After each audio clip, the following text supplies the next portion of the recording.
الحمدللہ الحمدللہ رب العالمین والعاقبۃ للمتقین والصلاۃ والسلام علی سید الانبیاء والمرسلین اما بعد فاعوذ باللہ من الشیطان الرجیم بسم اللہ الرحمن الرحیم ان اللہ وملائکتہ یصلون علی النبی یا ایہا الذین آمنوا صلوا علیہ وسلموا تسلیما کثیرا کثیرا اللہم صلی علی سیدنا مولانا محمد واصحاب سیدنا مولانا محمد وبارک وسلم وصلی علیہ الصلاۃ والسلام علیک یا سیدی یا رسول اللہ وعلی آلک واصحابک یا سیدی یا حبیب اللہ الصلاۃ والسلام علیک یا سیدی یا نبی اللہ وعلی آلک واصحابک یا سیدی یا نور اللہ۔ تمام تعریفیں حمد و ثنا اللہ رب العزت کی ذات پاک کے لیے اور ہر طرح کا درود و سلام پیارے آقا تاجدار مدینہ راحت و قلب و سینہ صلی اللہ تعالی علیہ وآلہ وسلم کی ذات مقدسہ کے لیے۔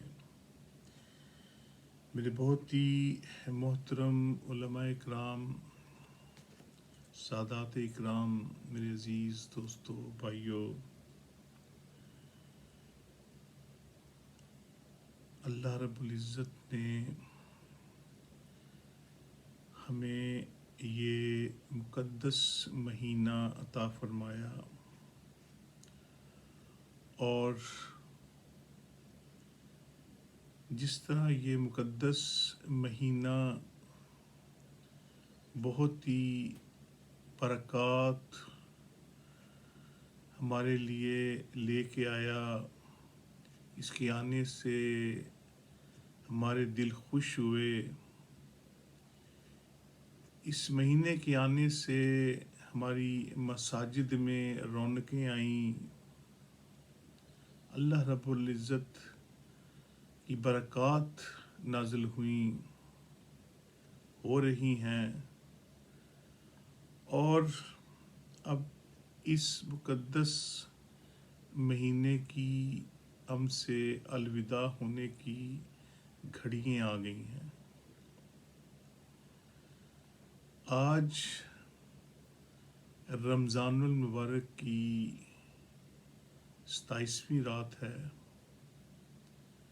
اور یہ بہت ہی برکتوں والی، رحمتوں والی، قدروں والی رات ہے،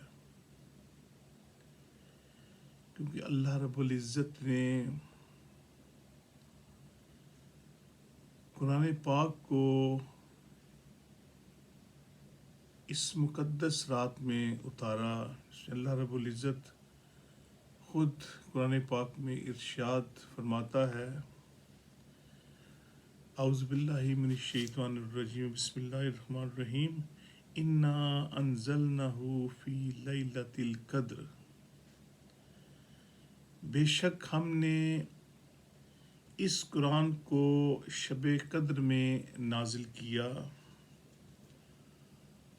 اور شب قدر کی بہت فضیلت ہے۔ یہ رات بہت ہی برکتوں والی، قدر و شرف والی رات ہے۔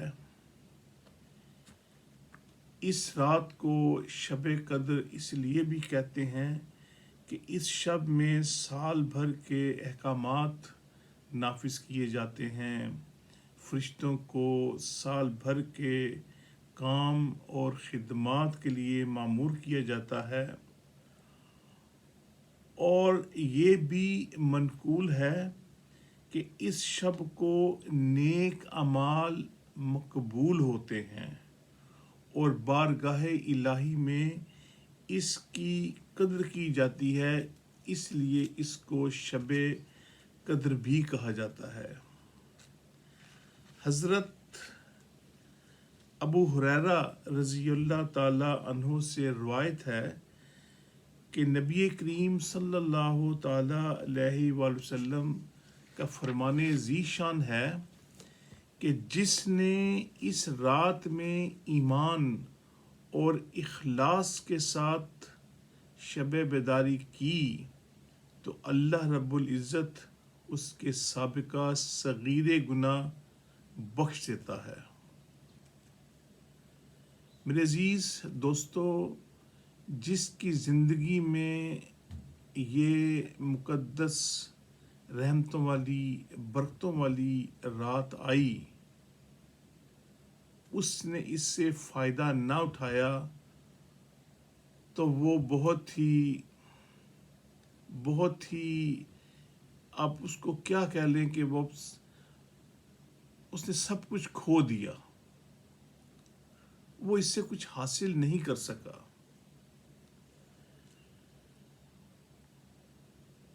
یعنی یہ اتنی برکتوں والی اور رحمتوں والی رات ہے کہ اس کے لیے لوگ انتظار کرتے ہیں۔ پیارے آقا صلی اللہ تعالی علیہ وآلہ وسلم ویسے تو پورے رمضان میں نبی پاک صلی اللہ علیہ وسلم کا اعتکاف رہا ہے، لیکن نبی پاک صلی اللہ تعالی علیہ وآلہ وسلم رمضان المبارک کا آخری عشرہ اس میں کمر باندھ لیتے اور پوری یکسوئی کے ساتھ عبادت کرتے۔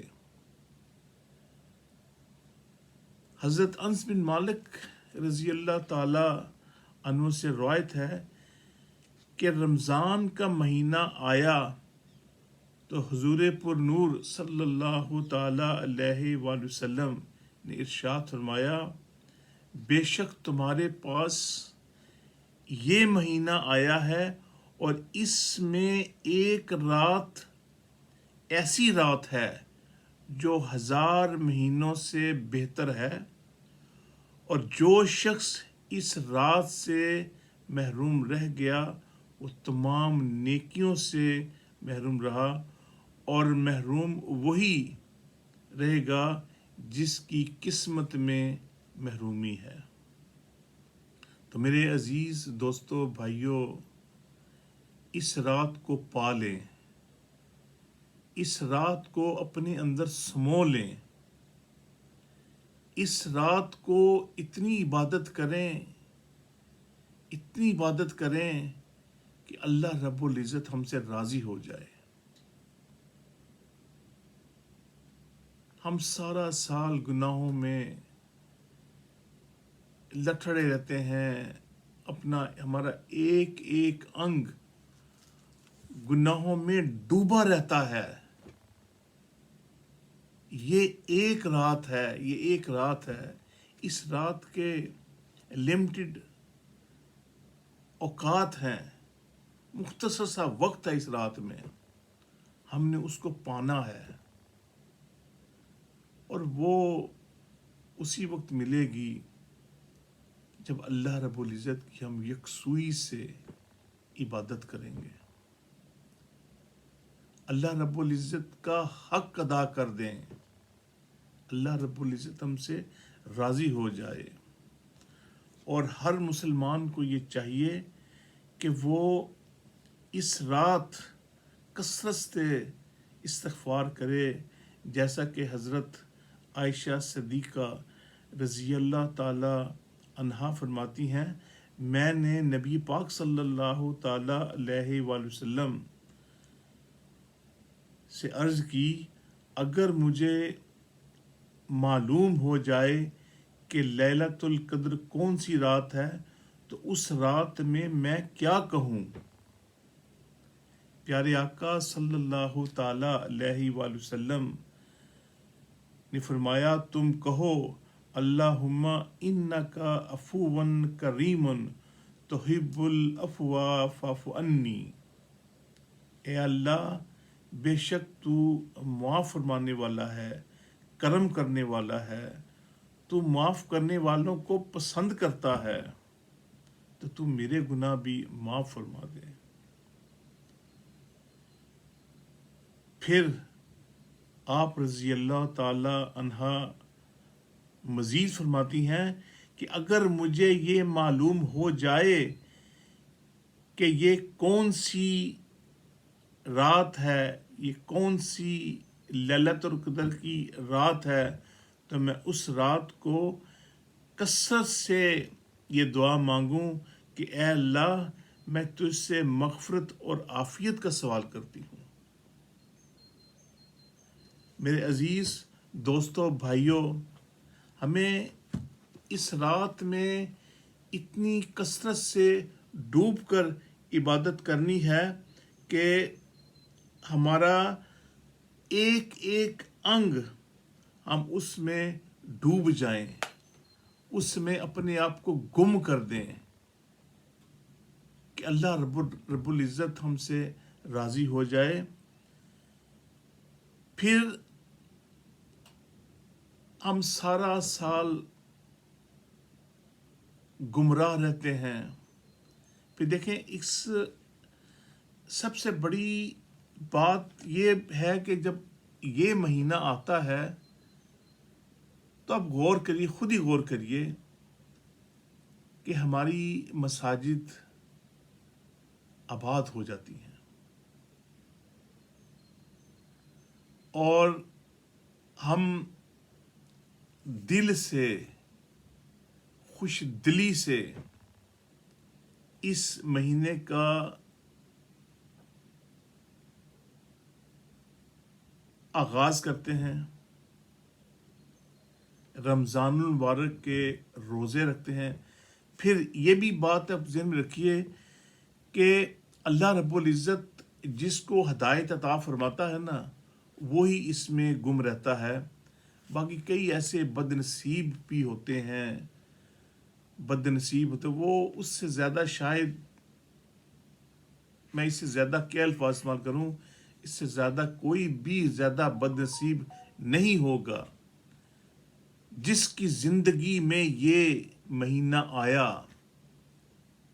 اور اس نے اپنے رب کو راضی نہ کیا، رب کے سامنے نہ گڑ گڑایا،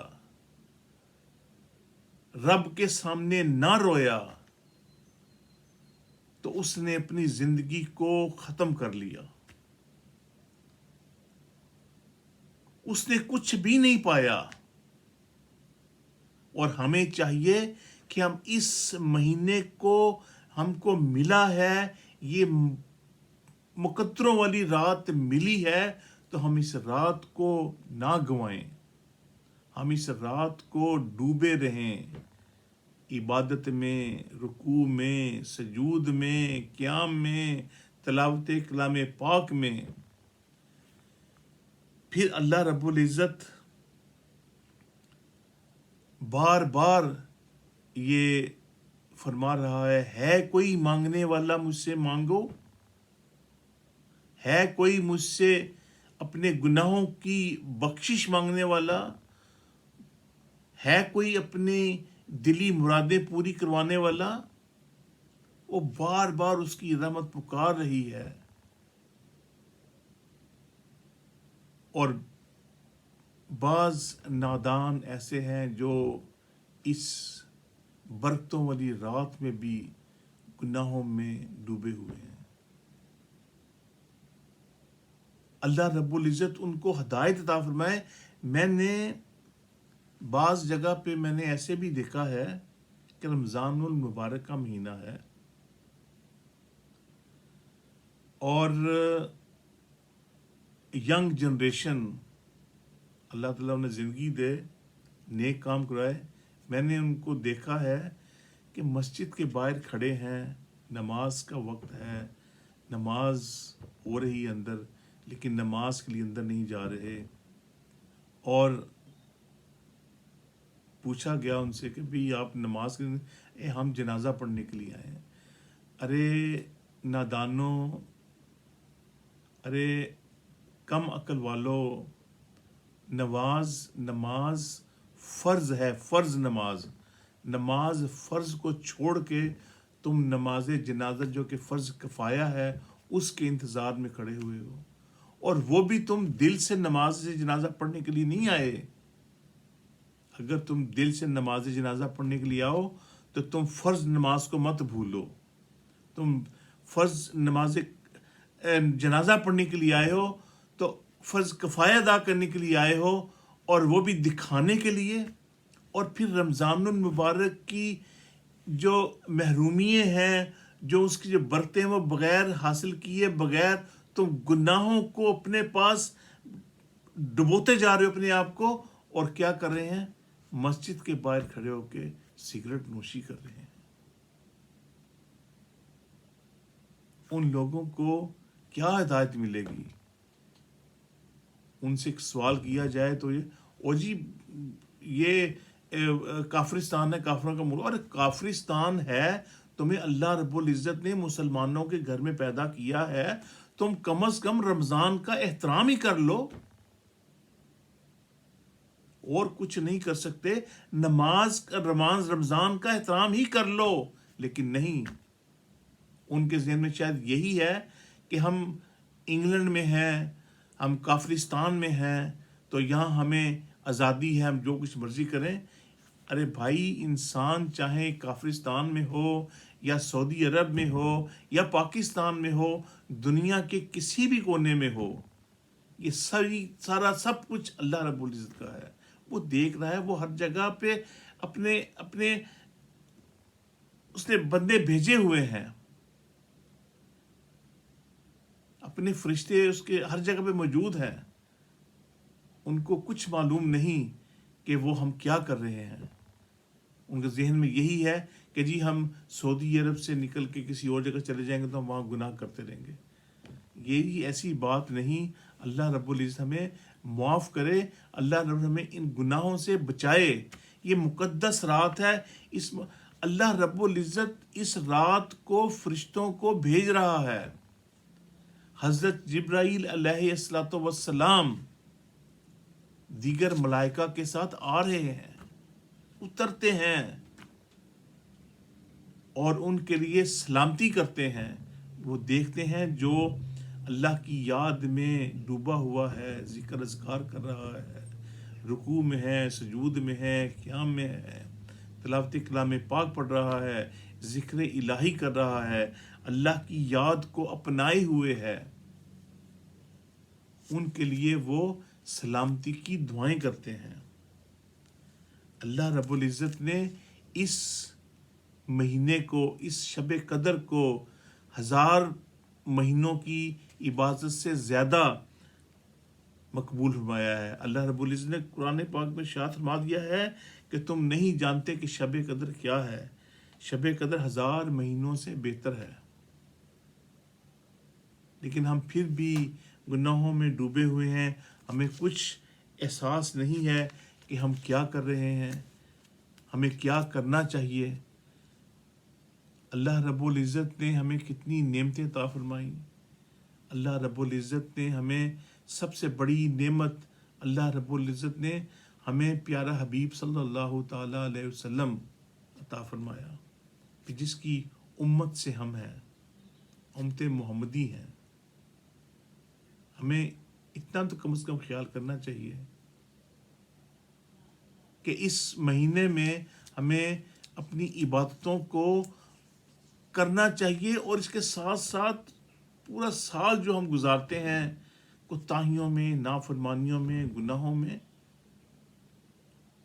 اس کی روٹین ہے اس میں، کہ ہم اگر اپنے آپ کو پورے اس مہینے میں اپنے آپ کو سیدھا کر لیں تو انشاءاللہ عز و جل ہمارے دلوں میں محبت الہی، قرب الہی سما جائے گا، اور ہم پورا سال عبادت میں گزاریں گے. اپنے نمازوں کو اس میں عادی بن جائے تو وہ سارا سال انشاءاللہ عز و جل نماز پڑھتا ہی رہتا ہے. حضرت انس رضی اللہ تعالی عنہ سے روایت ہے کہ نبی پاک صلی اللہ تعالی علیہ وسلم نے فرمایا کہ جب شب قدر ہوتی ہے تو حضرت جبرائیل علیہ السلام فرشتوں کی جماعت کے ساتھ زمین پر اترتے ہیں، اور ہر اس کھڑے بیٹھے بندے کو دعائیں دیتے ہیں جو اللہ رب العزت کا ذکر کر رہا ہے. اور یہ اس وقت تک یہ اس پہ سلامتی رہتی ہے کہ طلوع آفتاب تک، کیونکہ اب سب عبادتیں کر رہے ہیں اور ہم بھی اسی میں شامل ہیں۔ اللہ رب العزت ہم سب کو عبادتیں کرنے کی توفیق عطا فرمائے، اور اس مقدس اور شب قدر کی رات کے طفیل یا پروردگار ہم سب کے گناہوں کو بخش دے، ہم کو نیک بنا دے۔ جن کے والدین حیات ہیں ان کو صحت والی، سلامتی والی، ایمان والی زندگی عطا فرما۔ جن کے والدین دنیا سے جا چکے ہیں، اللہ رب العزت ان کی مغفرت فرما۔ اس مہینے میں اس وقت میں بہت قبولیت کا وقت ہے، دعائیں کیجیے، اپنے بچوں کے لیے دعائیں کیجیے۔ یا اللہ ہم سب کی مغفرت فرما دے۔ آئیے ہم سب مل کر اجتماعی دعا کرتے ہیں، اللہ رب العزت دعاؤں کو قبول منظور کرے، آمین۔ اللہم صلی علی سیدنا مولانا محمد و صحاب سیدنا مولانا محمد وبارک وسلم علیہ۔ یا پروردگار ہم گنہگار، سیاہ کار، ہم تیری عبادت کے لیے یہاں حاضر ہیں۔ یا پروردگار ہم نے سارے مہینے میں روزے رکھے، عبادتیں کی، قیام کیا، سجود کیا، رکوع کیے، یا پروردگار سب کچھ اپنی بارگاہ الہی میں قبول و منظور فرما۔ یا پروردگار ہم وہ حق ادا نہیں کر سکے رمضان المبارک کا، یا پروردگار پر تو غفور الرحیم ہے، تو کریم ہے، تو رحیم ہے، تو ہماری عبادتوں کو قبول و منظور فرما۔ ہمارے بچوں کو نیک بنا، ہمیں اپنے والدین کی عزت خدمت کرنے کی توفیق عطا فرما۔ بے اولادوں کو یا پروردگار آج کی مقدسات کے خیر ان کو نیک صالح نرینہ اولاد عطا فرما۔ جو بچے بچیاں شادی کی عمر کو پہنچ چکے ہیں، یا پروردگار رشتوں کی وجہ سے پریشان ہیں، یا پروردگار ان کی پریشانی دور فرما۔ اپنے نیک بندوں میں ہم سب کو شامل فرما۔ یا پروردگار ہم سب کو ایک بنا، ہم سب کو نیک بنا۔ ملک پاکستان کی خیر فرما، ملک پاکستان کی عوام کی خیر فرما۔ یا پروردگار ملک پاکستان کو ایک حضرت عمر فاروق جیسا حکمران عطا فرما۔ یا پروردگار مسلمان کو دنیا تک، رہتی دنیا تک قائم و دائم رکھ۔ یا پروردگار اس کو ہر بری نظر سے بچا۔ یا پروردگار اس کو شاد و آباد رکھ۔ یا پروردگار ہم سب کو نیک بنا، ہم سب کو نیک بنا، ہم سب کو۔ یا پروردگار ہم بہت خطا کار ہیں، گناہ گار ہیں، یا پروردگار ہماری دعاؤں کو اپنی بارگاہ الہی میں قبول و منظور۔ یا پروردگار ہم مصیبت مارے ہیں، یا پروردگار اپنی رحمتوں سے ہمارے گھروں کو بھر دے۔ یا پروردگار ہمارے گھروں میں خوشیاں دے دے، ہمارے بچوں کو نیک بنا دے، ہم سب کو نیک بنا دے۔ یا پروردگار ہم سب کو ایک بنا دے، ہم سب کو ایک دوسرے کا ساتھ پیار کرنے والا بنا دے۔ یا پروردگار پیارے آقا صلی اللہ تعالی وسلم کی تعلیمات پر ہم سب کو چلنے کی توفیق عطا دے، ہم سب کو 5 وقت کا نمازی بنا دے۔ یا پروردگار ہم سب کو قرآن پاک پڑھنے والا بنا دے، ہم سب کو اپنے گھروں میں پیار محبت کا یہ پیغام پہنچانے کی توفیق عطا فرما دے۔ یا پروردگار ہم بہت سیاہ کار ہیں، گنہگار ہیں، یا پروردگار ہمیں پیارے حبیب صلی اللہ تعالی وسلم کا ہی آسرا ہے۔ یا پروردگار پیارے آقا صلی اللہ علیہ وسلم کے طفیل ہماری دعاؤں کو اپنی بارگاہ الہی میں قبول و منظور فرما۔ یا پروردگار ان کھلے ہوئے ہاتھوں کو خالی نہ لوٹا۔ یا پروردگار تو بڑا رحیم ہے، تو بڑا کریم ہے۔ یا پروردگار ہم جیسے بھی ہیں پیارے آقا صلی اللہ علیہ وسلم کی امت سے ہیں، ہماری عبادتوں کو قبول و منظور فرما۔ جو بیمار ہیں ان کو صحت کلی عطا فرما۔ یا پروردگار جو کسی پریشانی میں ہیں ان کی پریشانی دور فرما۔ یا پروردگار جو قرض دار ہیں ان کے قرض کی ادائیگی میں ان کی مدد فرما۔ یا پروردگار ہم کو رزق حلال کھانے کی توفیق عطا فرما۔ جو بے روزگار ہیں، یا پروردگار ان کے روزگار میں برکت و ترقی عطا فرما، ان کو نیک حلال روزگار عطا فرما۔ یا پروردگار جو برسے روزگار ہیں ان کے رزق روزی برکت عطا فرما، ہم سب کے ایمان کی سلامتی عطا فرما۔ یا پروردگار جو دوست دعائیں کرتی ہیں سب کی دعاؤں کو اپنی بارگاہ الہی میں قبول منظور فرما۔ ہماری عبادات، ہمارا ذکر اذکار اپنی بارگاہ میں قبول منظور فرما۔ یا پروردگار ہمارے شیخ و مرشد کو صحت کلی عطا فرما۔ یا پروردگار ہمارے پیر و مرشد کو جو علاج کے لیے یا پروردگار ترکی میں موجود ہیں، یا پروردگار ان کو صحت کلی عطا فرما، یا پروردگار ان کا سایہ تادیر ہم سب تب تک قائم دائم رکھ، یا پروردگار ہم سب کو ان کے نقش قدم پر چلنے کی توفیق عطا فرما، یا پروردگار اور بھی جو ہمارے بہن بھائی جو بیمار ہیں، ہسپتالوں میں ہیں، گھروں میں ہیں، دنیا کے کسی کونے میں بھی، یہ سب کو صحت کلی عطا فرما، ہم سب کی پریشانیوں کو دور فرما، یا پروردگار ہمارے حضرت خواجہ محمد معصوم رحمۃ اللہ تعالیٰ کے درجات بلند فرما، حضرت خواجہ صوفی نواب الدین رحمۃ اللہ تعالیٰ کے درجات بلند فرما، حضرت خواجہ صوفی محمد علی رحمۃ اللہ کے درجات بلند فرما، حضرت خواجہ صوفی محمد اسلم رحمۃ اللہ تعالیٰ کے درجات بلند فرما، ہمارے جتنے بھی شیوخ مشائخ دین کے لیے کام کر رہے ہیں، یا ان کو عمر خزی عطا فرما، یا ہم سب کو اپنے اپنے اپنے دلوں میں پیار محبت پیدا کرنے کی توفیق عطا فرما، ہم سب کو نیک بنا، ہم سب کو ایک بنا، یا اس مقدس رات کے دوران ہم سب کی گناہوں کو معاف فرما، یا ہم سب کے گناہوں کو معاف فرما، ہم سب کے دین دنیا آخرت میں بہتری عطا فرما، یا پروردگار جو تجھ سے مانگا وہ بھی عطا فرما، جو تجھے نہیں مانگ سکے وہ بھی عطا فرما، ہماری قیامت تک آنے والی نسل کو سچا عاشق رسول بنا، ربنا تقبل منا انك انت السميع العليم وتوب علينا انك انت التواب الرحيم اللهم اعنا ذکر شکر حسن عباداتك ربنا آتنا في الدنيا حسنة وفي الآخرة حسنة وقنا عذاب النار سمعنا وأطعنا غفرانك ربنا وإليك المصير سبحان ربك رب العزة عما يصفون وسلام على المرسلين والحمد لله رب العالمين بحق لا إله إلا الله محمد رسول اللہ صلی اللہ تعالیٰ علیہ وسلم آمین واخر دعوانا ان الحمد للہ رب العالمین.